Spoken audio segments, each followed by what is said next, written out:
আরে মামি আপনি?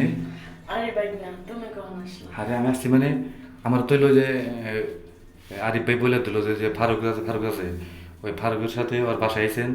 আমি বাসাতে খুঁজে মুজে এই যে বাথরুমের দরজা খুলে আসছিল। তাই আমি যেটা আশা করছিলাম না মামি আপনার কাছে এটা সেটাই আরে করলেন আপনি। তেমন কিছু না। তেমন কিছু না মানে ফারুক তোলো একটা বাদ পার আপনি ওর সাথে এভাবে অবৈধ সম্পর্ক যে বানিয়ে রাখছেন শুধু শুধু আমার মামার আপনি। তোমার কি লাগবে? সমস্যা নেই। হ্যাঁ সি মামি এগুলো কি বলেন আপনি আমার মামি লাগেন না। আরে আরে সারেন তো মামি আমার দ্বারা এগুলো হবে না শুনেন। আরে হবে, আসো। না না মামি মামি আরে সারেন সারেন না আবার মামি আমার আরে দাঁড়াও। আরে মামা আবার চলে আসতে পারে মামি। ও আহ আও বাইক না। হ্যাঁ মামি কি মজা লাগতেছে না? হ্যাঁ বাইক না, অনেক মজা লাগতেছে। আচ্ছা হয়েছে, হ্যাঁ। মামি আপনি কিছু না আসছিলেন এই যে দরজা এই যে দেখেন দরজা খুলে রাখছেন দেখে কিন্তু দরজা খুলে রাখছেন দেখে আমি যে আসতে পারছি। তো মামি মামা জানার আগে ঠিক আছে কি তাড়াতাড়ি বাসায় জানলে মামা কিন্তু খুঁজতেছে শেষ মেশ হলো বাড়তে দেখবেন যে ঝগড়া কিন্তু আমি জান হ্যাঁ। আচ্ছা।